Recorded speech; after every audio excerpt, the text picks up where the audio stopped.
Jumbo, kings and queens, and Hotep to you all. There is a battle going on and the average black person is not even aware.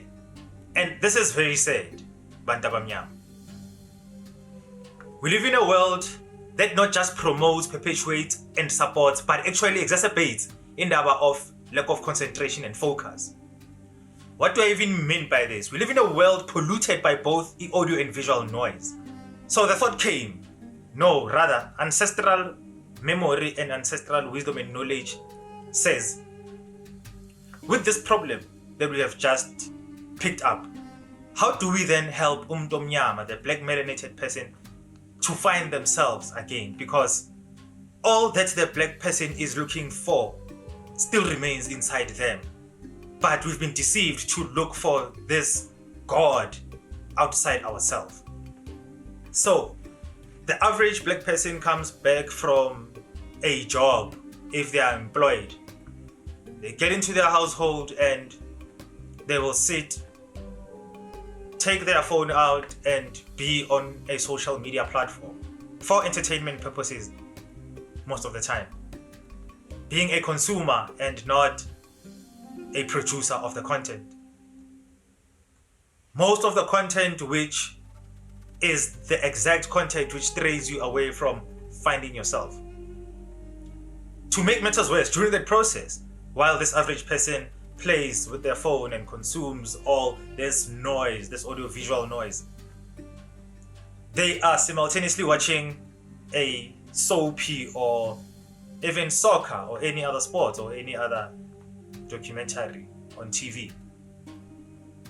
So you are missing out on benefits of both processes because you are losing out on the entirety of the TV show and you're losing out on the entirety of the content you're consuming on your phone because you are half in and half in this way. Hence, we struggle with our focus and our concentration, but we are not even aware because we are too consumed by all of this noise around us. This is design. This is all on purpose. That's why you've got such an abundance of these platforms and these applications just to distract you from really focusing down and looking for this conversation inside yourself. So the problem here is most people think that what hampers their growth and the speed of their success is usually the misalignment or misdirection of their spirituality. Yes, that might be true, but more often than not, it is not true because we are sitting with a very big problem of people who will go to a church and then go to a traditional healer simultaneously, trying to bridge this gap and finding these solutions of why am I not progressing in life? This is not a spiritual issue most of the time. It is just a lack of concentration and focus because at the end of the day, when you cannot focus on the little things, then you will not achieve the big things in life.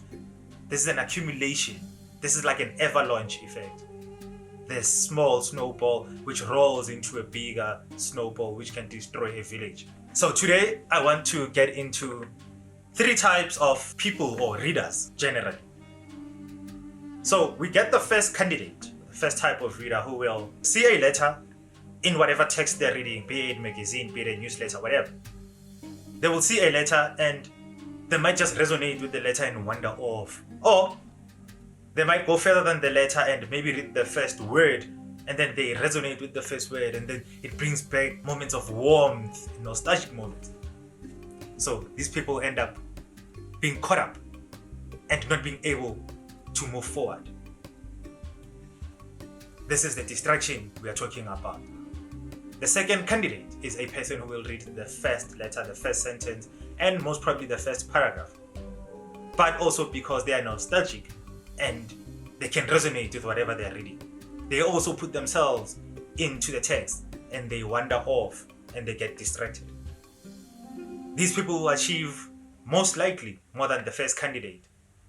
But there is still a chapter to read. There's still a page to read.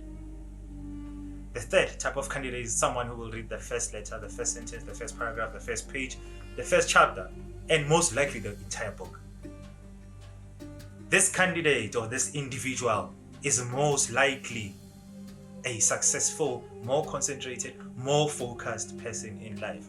It is said that the average CEO of a company reads about 4 books per whatever period. This is not a myth. This is why at some point reading was forbidden, especially for us, the black people, during oppression. Most of the time, it is not even about the content that you read, but it is the habit of reading, because during the process of reading comes certain skills which help you to focus and concentrate, which help you realign, to not wander off and to go off astray on a tangent, to always come back. And that exercise will help you realign your life and your own spirituality. Don't be distracted. Let's refocus, Makosi. Let's find our excellence again. Let's find our focus and concentration.